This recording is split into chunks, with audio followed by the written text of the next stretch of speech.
Shalom sahabat terkasih, Bapak, Ibu, Saudara sekalian yang ada di rumah. Sebentar lagi kita akan mempersiapkan hati kita untuk kembali bersama-sama berdoa mengawali hari kita di dalam acara Morning Prayer. Sebelum kita mempersiapkan hati kita untuk menerima sapaan firman Tuhan, mari kita bersama-sama bersyukur atas setiap berkat yang Tuhan berikan. Melalui doa-doa kita, dan kita akan pujikan Dia hanya sejauh doa.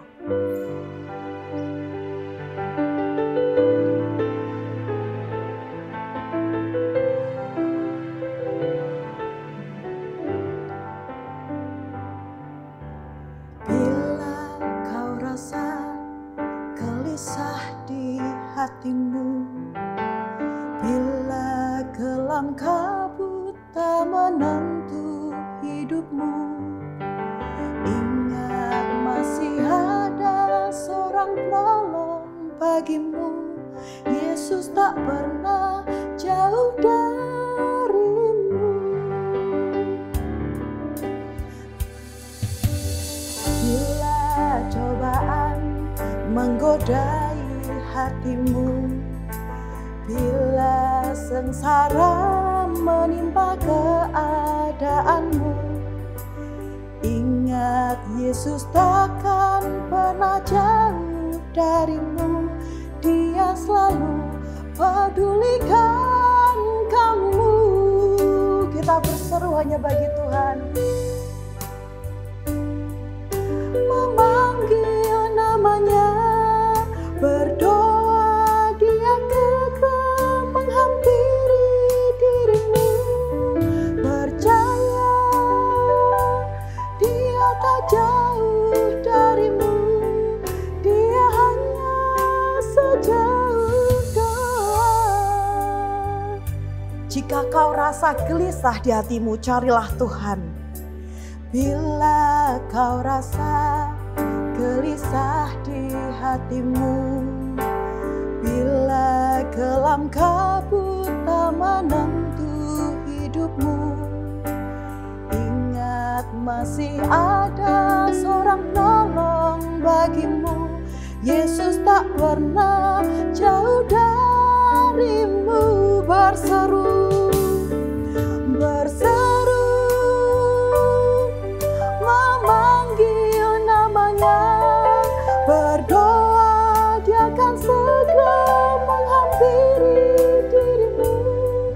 Percaya, Dia tak jauh darimu.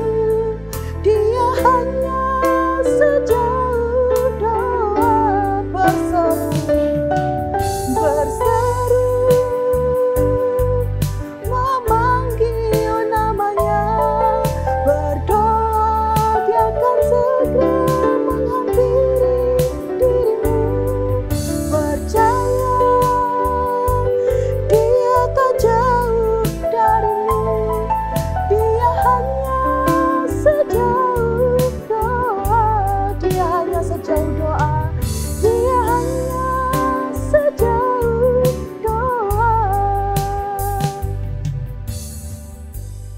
Kami persilahkan untuk Pendeta Rinta menyampaikan kebenaran firman Tuhan. Sebelum itu mari kita pujikan firman-Mu, pelita bagiku, untuk pengantar firman Tuhan pada pagi hari ini. Kiranya firman-Nya saja yang menjadi suluh bagi setiap kaki kita di dalam menapaki kehidupan kita. Mari kita pujikan firman-Mu, pelita bagi kakiku.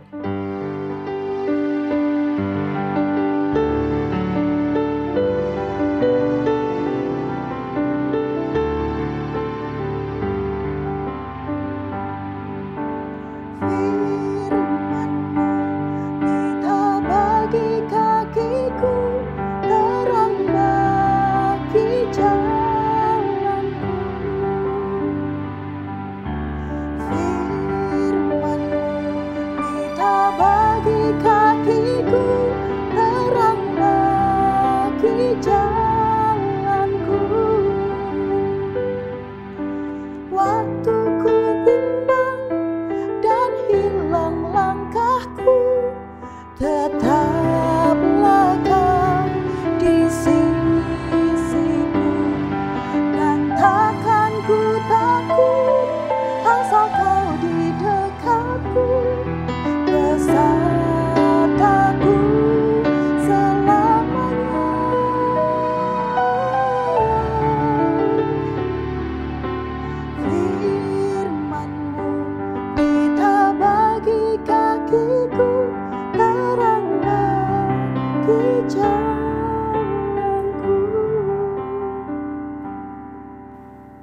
Mari Bapak Ibu Saudara, sebelum kita mendengarkan firman Tuhan, kita akan berdoa terlebih dahulu. Mari kita berdoa.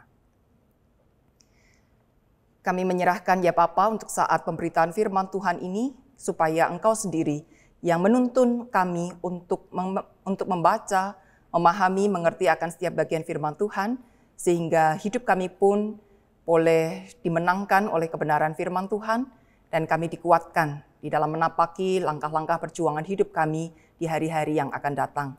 Dan biarlah firman-Mu akan memberikan penghiburan serta kekuatan baru bagi kami di segala situasi kehidupan yang tengah kami hadapi saat ini.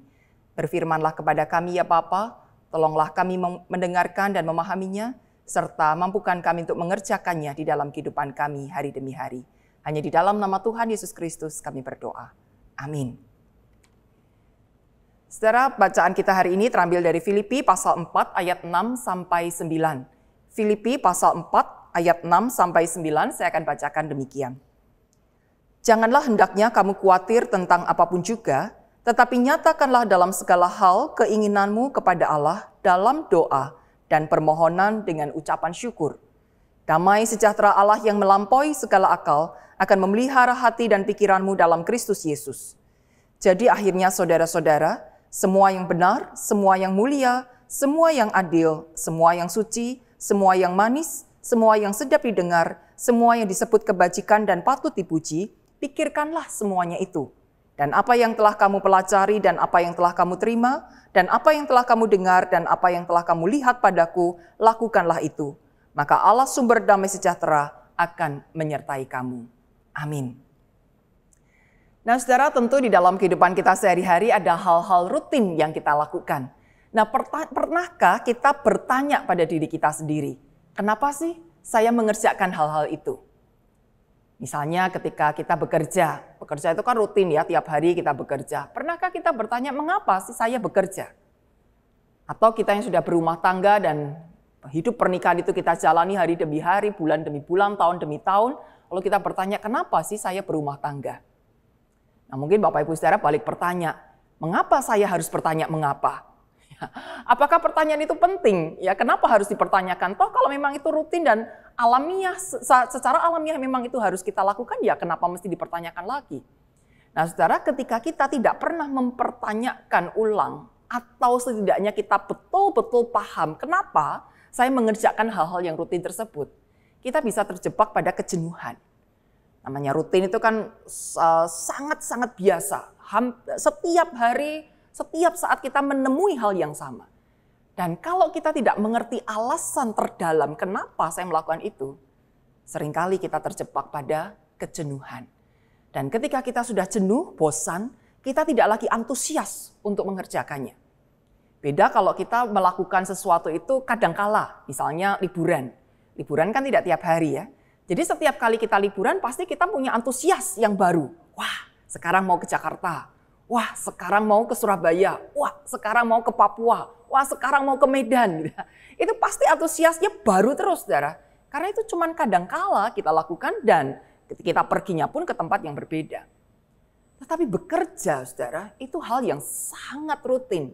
Kalau kita tidak mengerti kenapa saya bekerja serutin ini, sekeras ini, kita lama-lama bosan. Dan ketika kita menghadapi tantangan di dalam apa yang kita lakukan itu, ada kendala, apalagi kendala yang berat, kita akan merasa frustasi, cepat lelah dan tidak mustahil kemudian kita akhirnya menyerah dengan semuanya itu. Karena kita tidak ngerti kenapa saya mesti harus ngadepin semuanya ini. Kita memilih untuk, sudahlah saya diam aja. Saya tidak mengupayakan yang terbaik untuk menyelesaikan masalah ini karena jangan-jangan kita tidak terlalu senang untuk menjalani semuanya itu. Demikian juga dengan hidup rumah tangga, saudara. Namanya orang hidup rumah tangga pasti ada masalah ya. Tapi kalau kita tidak ngerti kenapa toh saya berumah tangga. Ketika ada masalah-masalah ya kita dengan mudah saja marah, benci, dendam, dan seterusnya kepada pasangan kita. Nah Bapak Ibu Saudara, demikian juga dengan tema kita hari ini. Sebuah pertanyaan yang menggelitik sebetulnya. Mengapa saya berdoa? Bagi orang Kristen tentu doa itu sudah tiap hari kita lakukan. Ini sudah sesuatu yang sangat rutin kita lakukan. Dan hari ini dipertanyakan kenapa saya berdoa? Apakah ini pertanyaan yang mengada-ngada, saudara? Rasanya tidak. Jebakan yang sama seperti ketika kita tidak tahu kenapa alasan saya bekerja dan saya berumah tangga. Berdoa adalah perintah Tuhan, di mana Tuhan menghendaki kita berdoa setiap waktu. Jangan jemu-jemu berdoa. Ada kesinambungan yang terus-menerus yang Tuhan kehendaki tiap hari, tiap saat berdoalah.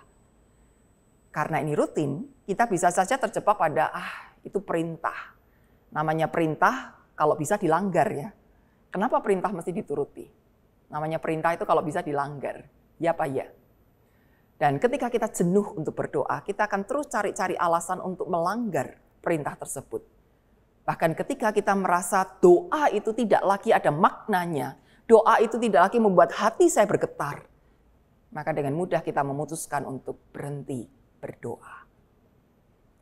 Maka pertanyaan mengapa saya berdoa sebetulnya justru untuk menolong kita menggali lebih dalam makna dari doa itu sendiri. Dan alasan kenapa saya melakukannya. Supaya kita tidak terjebak pada kejenuhan dan kita tidak berdoa pula dengan cara ataupun alasan yang keliru. Nah, firman Tuhan hari ini Filipi pasal 4 menolong kita untuk memahami kenapa kita mesti berdoa. Alasan yang pertama, saudara, di dalam ayat yang ke-6 dikatakan, janganlah hendaknya kamu khawatir tentang apapun juga, tetapi nyatakanlah dalam segala hal keinginanmu kepada Allah dalam doa dan permohonan dengan ucapan syukur. Doa itu membuat kita, menolong kita bebas dari keterjebakan rasa khawatir. Saudara, khawatir itu sebuah belenggu yang menakutkan. Karena kalau orang sudah terus-menerus khawatir, dia bisa depresi, atau dia bisa bertindak brutal, bahkan sampai pada tindakan bunuh diri. Khawatir itu mencemaskan akan hari esok, mencemaskan sesuatu yang belum terjadi. Bisa terjadi seringkali, lebih banyak tidak terjadi apa yang dikhawatirkan itu. Ketika kita khawatir berarti kita memikirkan apa yang belum terjadi dan kita tidak tahu solusinya bagaimana. Sehingga tiap hari saudara yang kita pikirkan adalah sesuatu yang sebetulnya tidak ada di depan mata kita. Bukan sesuatu yang real. Dan itu betul-betul menjebak kita. Orang bisa sangat frustasi, bisa depresi, dia bisa pukul-pukul dirinya sendiri, dia bisa berhenti makan, dia tidak bisa tidur. Atau sebaliknya kemudian dia mengancam orang, dia memaki-maki orang, dia melakukan tindakan yang brutal untuk melampiaskan rasa khawatirnya itu. Dan kalau semuanya itu sudah tidak tahan lagi, dia bisa membunuh dirinya sendiri. Karena tidak ada solusi, tidak ada jalan keluar ketika semuanya sudah berusaha untuk dipikirkan. Berdoa adalah menyerahkan diri kepada Yang Maha Kuasa dan percaya bahwa Yang Maha Kuasa itu bisa bertindak atas masalah-masalah yang sedang kita khawatirkan. Masalah-masalah pelik yang belum ada jalan keluarnya, yang belum kita tahu ini endingnya bagaimana. Dan ketika kita menyerahkan itu kepada Yang Maha Kuasa, maka kita mulai sedikit demi sedikit mereduksi rasa khawatir itu. Syukur-syukur pada akhirnya rasa khawatir itu betul-betul hilang dari diri kita. Sehingga walaupun masalahnya masih ada, tapi kita tetap menjalaninya dengan ketenangan yang baik. Kita mampu untuk melakukan apa yang mesti saya lakukan. Apa yang di depan mata yang real ini kita akan hadapi dan kita akan lakukan. Ketimbang kita frustasi memikirkan apa yang tidak real, yang tidak ada di depan mata kita. Memberi kita kemampuan untuk tetap fokus pada apa yang mesti kita kerjakan ketika rasa khawatir itu lenyap. Ketika kita sudah menyerahkan itu pada Yang Maha Kuasa. Dan oleh karena itu saudara, yang kedua, di dalam ayat ke-7 dikatakan damai sejahtera Allah yang melampaui segala akal akan memelihara hati dan pikiranmu dalam Kristus Yesus. Menghilangkan sama sekali rasa khawatir secara manusiawi tidak mungkin. Itu sesuatu yang mustahil. Namanya otak ini selalu bekerja dan selalu memikirkan apa yang ingin kita pikirkan. Tetapi ketika kita berdoa, disitulah kita memberi ruang kepada Yang Maha Kuasa itu untuk menurunkan damai sejahteranya dalam pikiran dan hati kita. Damai sejahtera Allah yang melampaui segala akal. Ya, akal kita khawatir. Akal kita memikirkan apa yang tidak sanggup kita pikirkan. Akal kita terus memikirkan masalah ini bagaimana dan bagaimana. Damai sejahtera Allah turun dari surga, melingkupi seluruh pikiran dan hati kita.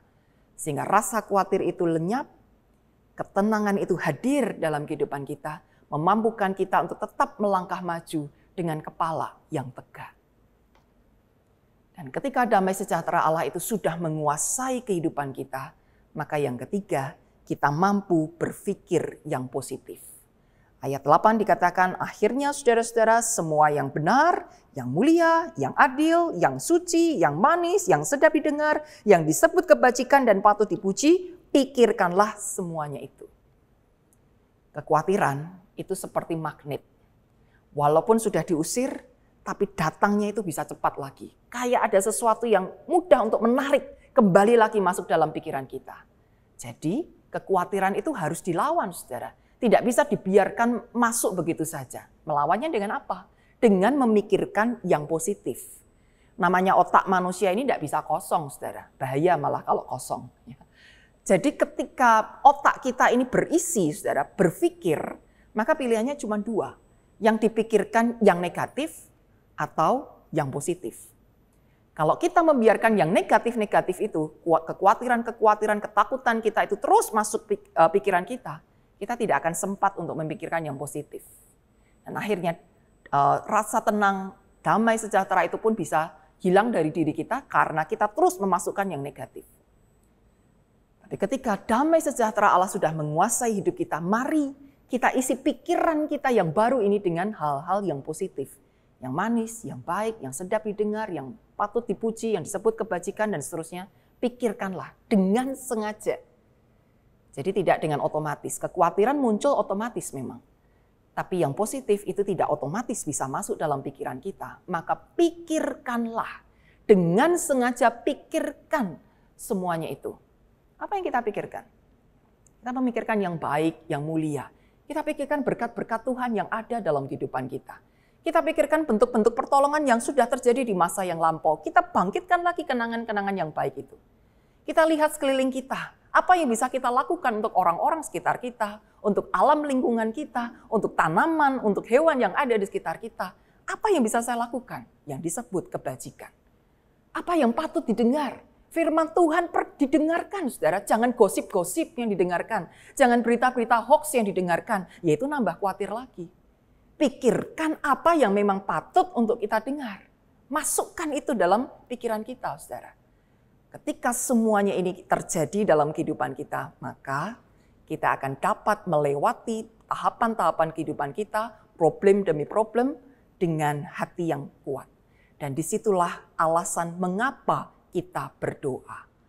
Berdoa bukan sekedar untuk memuaskan keinginan kita supaya kita dapat apapun yang kita mau, tetapi lebih daripada itu, berdoa mestinya untuk menyerahkan seluruh beban kita kepada Kristus Yesus yang Maha Kuasa. Ketika kita serahkan semuanya itu, rasa khawatir lenyap, damai sejahtera datang, pikiran positif maju, dan hidup kita dipulihkan, dimenangkan.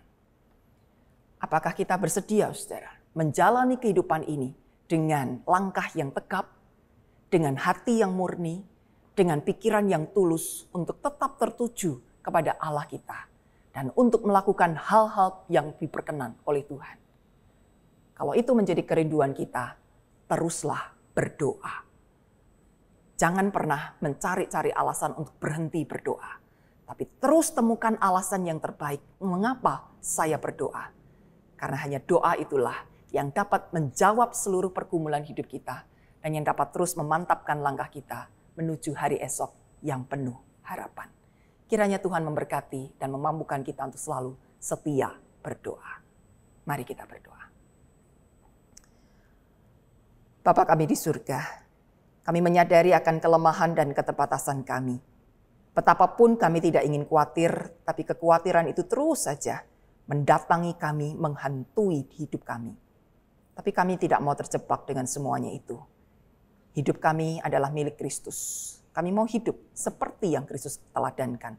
Selama hidupmu di dunia, engkau pun berdoa. Setiap kali menghadapi persoalan terkecil apapun, engkau berdoa. Tak lelah-lelahnya engkau berdoa setiap hari kepada Sang Bapa yang Maha Kuasa. Dan bahkan ketika semua orang meninggalkan engkau, engkau tetap berdoa, menyerahkan seluruh beban itu. Bukannya ikutan lari seperti orang-orang lainnya. Tuhan Yesus, Tolong kami untuk menjadi pendoa-pendoa yang setia. Dan tolong kami mengerti alasan sesungguhnya mengapa kami berdoa. Sehingga kami mendapatkan makna terindah dan kuasa terhebat dari setiap doa yang kami naikkan. Engkau sudah memberi kesempatan bagi kami untuk berdoa, bercakap-cakap dengan Engkau, untuk berbagi suka duka kami dengan Engkau.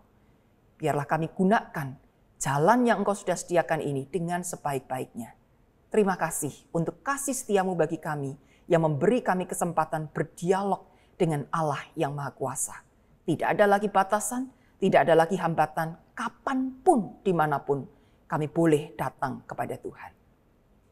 Bapa Surgawi, saat ini kami berdoa untuk setiap orang yang sedang ragu, yang sedang mengalami pergumulan dalam imannya. Biarlah kasih karuniamu boleh kembali menghantarkan kami untuk mempercayai Engkau dengan sungguh. Tidak lagi ragu untuk mengikut Engkau dan menyerahkan seluruh beban hidupnya kepada Engkau. Tidak lagi ragu untuk menggantungkan hidupnya kepadamu dan percaya Engkau pasti menyediakan jalan terbaik. Tuhan Yesus berkati bagi kami, bagi saudara-saudara kami yang bergumul akan sakit penyakit yang hebat, di mana dokter mengatakan tidak ada lagi obat, tidak ada lagi jalan. Tuhan, beri kemenangan bagi kami, supaya kami terbebas dari rasa takut atas vonis tersebut. Tapi kami dengan leluasa menyerahkan hidup kami ini dalam pimpinan Tuhan. Sehat ataupun sakit, hidup kami adalah milik Kristus. Dan kami mau menjalaninya dengan iman yang teguh. Berkati kami yang bergumul akan hidup rumah tangga kami. Relasi dengan suami, dengan istri, dengan orang tua, mertua, dengan anak menantu, dengan kakak dan adik, dengan saudara-saudara kami yang lain. Tuhan Yesus, kami tidak tahu bagaimana memulihkan relasi-relasi ini. Tapi Engkau sungguh mengerti. Bukakan jalan dan rendahkanlah hati kami masing-masing untuk boleh mengalami damai sejahtera Allah dan hidup dalam damai satu dengan yang lain. Dan kami juga serahkan kehidupan bangsa dan negara kami, apapun yang tengah dialami oleh bangsa ini Bapa. Daerah-daerah yang terkena bencana alam, krisis ekonomi yang dialami oleh kelompok-kelompok tertentu, dan juga situasi politik yang kadang memanas, pertengkaran antar suku, antar daerah yang masih terjadi, dan apapun itu ya Bapa. Tolong supaya pemimpin-pemimpin bangsa ini sanggup untuk melakukan tindakan-tindakan nyata di dalam mengatasi segala problema yang ada, dan juga berkati seluruh masyarakat Indonesia agar boleh bersatu hati untuk menegakkan kebenaran dan keadilan, untuk saling melindungi, saling mengayomi, dan boleh melakukan bagian terbaik untuk kesejahteraan negeri Indonesia ini. Terima kasih Bapa. Kami serahkan seluruh doa kami ini hanya di dalam nama Tuhan Yesus Kristus, Allah kami yang hidup. Dan kami mau serahkan hidup kami dalam naungan berkat kasih Allah. Saudaraku, mari kita mengarahkan hati kepada Tuhan dan terimalah berkat-Nya.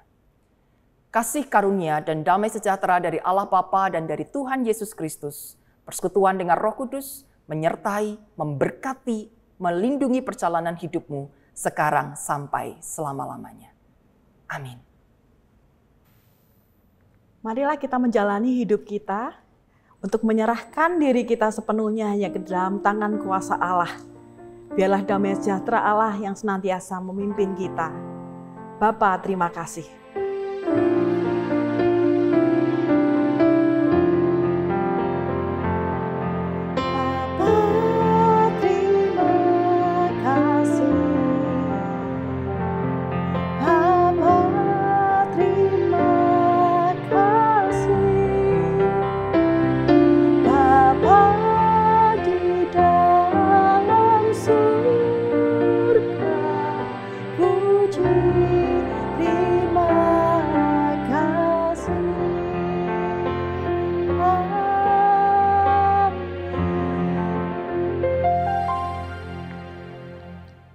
Terima kasih.